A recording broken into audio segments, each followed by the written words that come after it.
안녕하세요. 안나TV 한나쌤입니다. 자, 오늘 나갈 진도는 바로 이제 개화의 그런 두 흐름, 온건개화파, 급진개화파, 그리고 위정척사 사상, 그 단체에서 한 개씩 일어났던 사건들, 바로 이모군란과 갑신정변에 대해서 배울 건데요.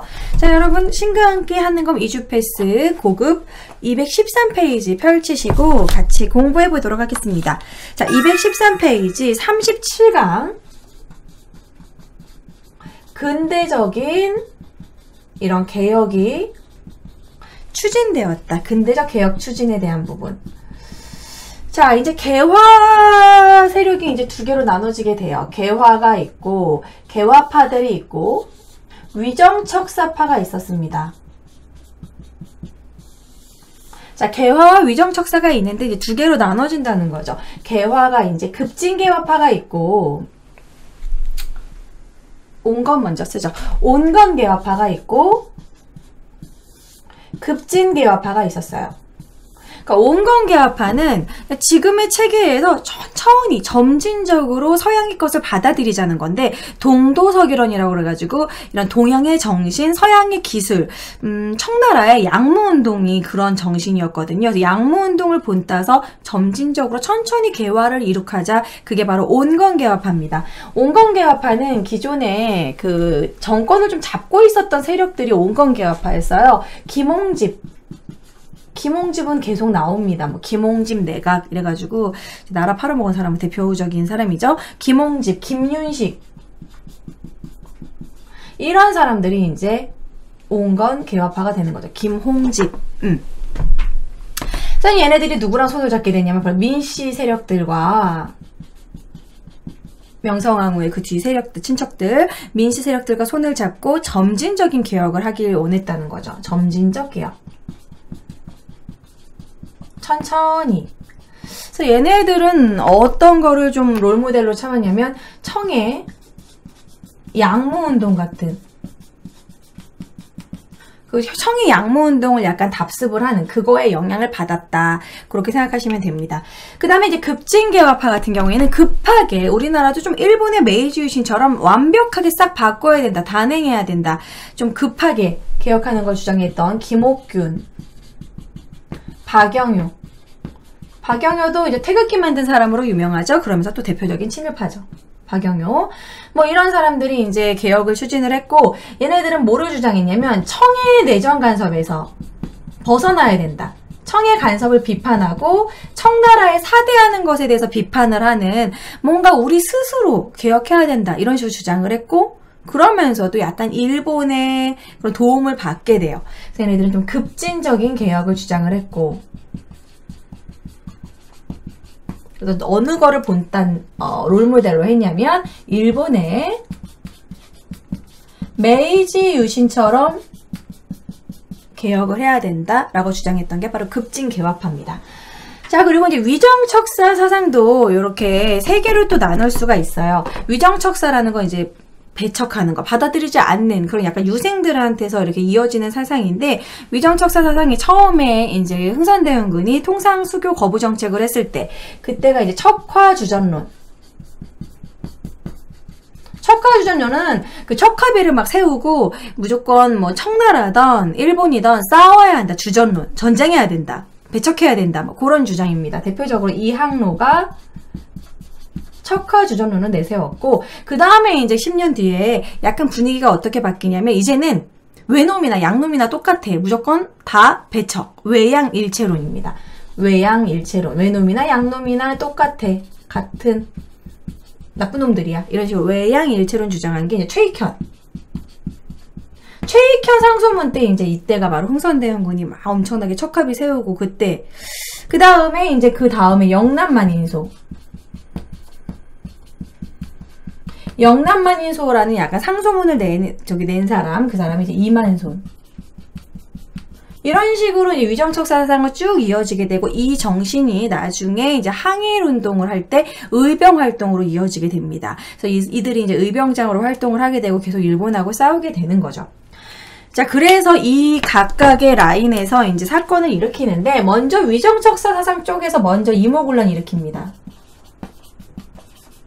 구식군인들이 열받아가지고 신식군대들 그런 별기군만 너무 예뻐하고 별기군한테는 막 우대를 하면서 구식군인들은 급료도 제대로 월급도 안 주고 막 밀린 급료에다가 쌀이나 거기 쌀에 막 겨랑 막 모래랑 섞인 막 썩은 막 그런 거 가만히로 주니까 열받아가지고 일으킨 게 1882년에 바로 이모군란인 거죠. 그리고 이제 여기서는 온건개화파 말고 급진개화파 쪽에서 갑신정변 2년 뒤에 일으킵니다. 갑신정변 2년 뒤에 1884년에 이렇게 일으키게 되는 거죠. 요거는 좀 구체적인 내용을 이모군란과 갑신정변은 구체적인 내용을 설명을 해야 되니까 밑에다가 이어서 필기해 보도록 할게요.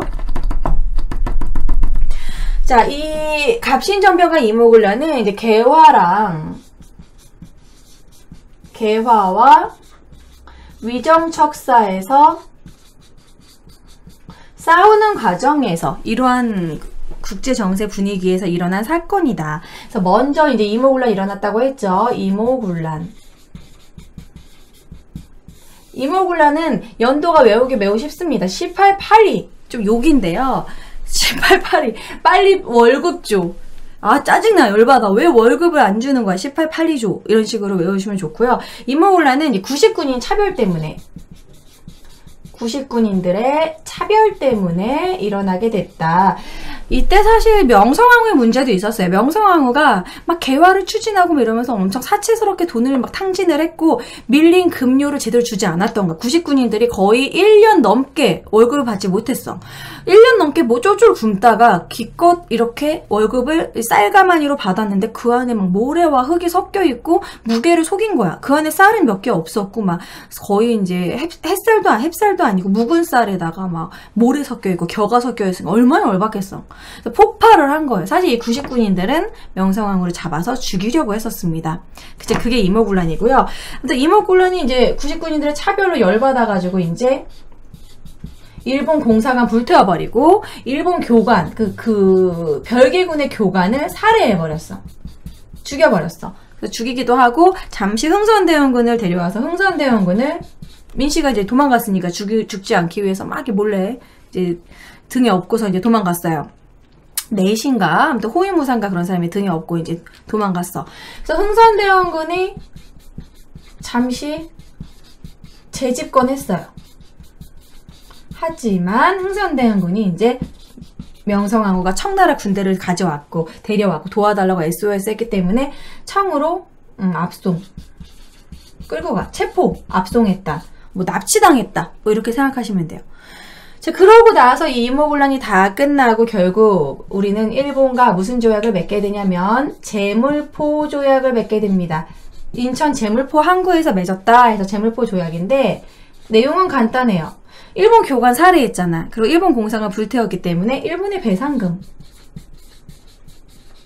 간단하게 말하면 배상금이고 그리고 하나 더 얘기한다면 교관이 살해했으니까 불어내가지고 너네 나라에 있겠냐. 그럼 일본 공사관 앞에다가 경비병을 주둔하게 해줘라. 이게 이제 첫 일본 군대가 일본의 그런 군사력이 우리나라에 들어오게 된 또 안 좋은 이제 첫 스타트였죠. 어쨌든 일본 경비병이 주둔하게 됐고 일본의 배상금을 내게 됐습니다. 뭐 경비병 주둔. 이게 이모군란이에요. 그러니까 이모군란은 이런 위정척사 사상의 그쪽 라인에서 구식군인들이 신식군대만 너무 예뻐하고 구식군대는 월급도 제대로 주지 않는 거에 폭발해가지고 이제 막 다 죽이고 명성황후도 죽이고 막 그렇게 하려고 흥선대원군 재집권하고 난을 일으켰지만 결국 청나라의 군대 때문에 이게 진압이 돼버렸고 흥선대원군도 청나라로 압송해버렸고 그래서 일본한테 괜히 배상금만 내게 된 그런 사건입니다. 그게 이모군란. 자, 그리고 이제 개화파 라인에서도 급진개화파 라인에서 여기서 김옥균, 박용효 이런 애들이 이제 갑신정변을 일으키게 되죠. 갑신정변은 2년 뒤에 1884년에 일어나게 된다. 자, 우정국 개국 축하연에 이때 막 사람들 모여가지고 우정국이 우체국이에요. 우정국 개국 축하연. 국자 빼먹었네요. 우정국 다시 쓰자. 우정국 개국 축하연.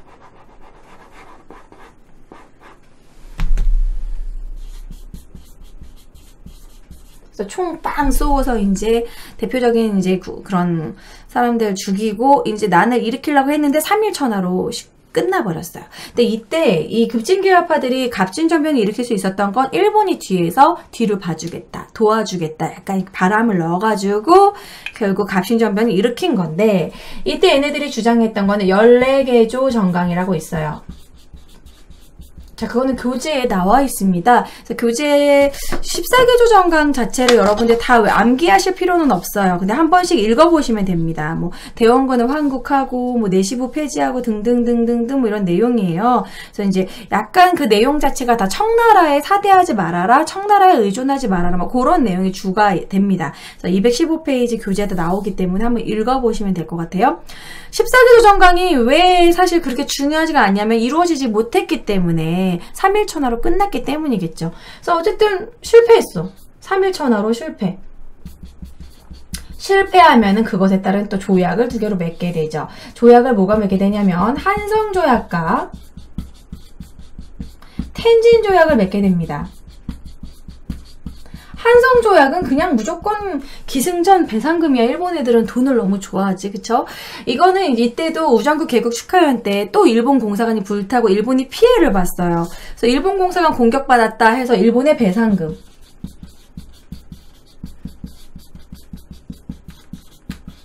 그리고 이제 텐진조약 같은 경우에는 이때 이 갑신전변을 진압하는 와중에 일본하고 청나라의 군대가 둘 다 이렇게 들어와서 부딪히게 돼. 그래가지고 청하고 일본 사이에, 이거는 얘네들이 맺은 거야. 우리랑 맺은 건 아니야. 청하고 일본 사이에 우리를 가운데 두고 어떻게 조약을 맺냐면, 얘네가 이제 군대가 서로 부딪혔어. 서로 철수를 안 해. 니네가 먼저 철수해. 아니야, 니네 철수하면 우리도 철수할게. 뭐 이런 식으로 하니까, 그러면 동시에 철수해. 하지만 다음에 우리 둘 중에 군대가 파병되면 서로 미리 알려주고 같이 들어오는 거야. 이런 식으로. 왜냐면 우리나라 서로 침바르고 있는 상황이니까. 두 남자가 한 여자를 좋아해. 근데 이제 서로 막 싸우다가 우리 항상 셋이 같이 데이트해. 다음에 같이 헤어져. 그리고 다음에 만날 때 꼭 알려줘야 돼. 같이 만나야 되니까. 뭐 이런 식인 거야. 애증 장난 아니죠. 우리나라를 가운데 두고서 지금 청하고 일본이랑. 그래서 이거는 어떻게 설명하면 되냐면, 군대 동시 철수, 나중에 또 동시 파병. 이거를 우리가 왜 지금 중요시하게 우리가 기억을 해야 되냐면, 나중에 동학농민군들을 진압할 때 그때 이제 청나라 들어오고 일본 들어오는 거예요. 그때 동시 파병을 하게 되면서 또 청하고 일본이 싸우게 되고, 그래서 청일전쟁이 일어나게 됩니다. 이 텐진조약이 어떻게 보면 청일전쟁의 빌미를 제공해 주는 거죠. 청과 일본이 이때부터 팽팽하게 우리나라 서로 먹겠다고 견제하고 맞서고 있었던 부분이에요. 그래서 이제 갑신정변 이모군란은 왜 그런 일이 벌어졌는지와 그 간단한 스토리를 알고, 그 다음에 조약 중요합니다. 갑신정변 한성조약, 텐진조약 맺었고, 이모군란은 제물포조약을 맺었고, 일본의 배상금, 경비병 주둔, 뭐 그런 내용이 있다라는 거. 그래서 그렇게 교재 보시면 될 것 같고요. 여기에 지금 칸이 모자라긴 하는데, 필기를 만약에 하신다면 연달아서 이어서 필기하세요. 저는 칸이 없으니까 밑으로 필기할게요. 자, 1884년 지나고 나서 이제 무슨 사건이 또 벌어지냐면, 이건 더 웃겨. 러시아까지. 그러니까 우리나라 한반도를 놓고 서로 넘보는 거야. 이때 당시 제국주의 사회였고 식민지를 서로 너도나도 막 식민지 만드는 땅 따먹기 시대였기 때문에 청도 우리나라를 노리고 일본도 우리나라 노리고 러시아도 나도 조선 먹고 싶은데 러시아도 슬슬슬 남하하는 거야.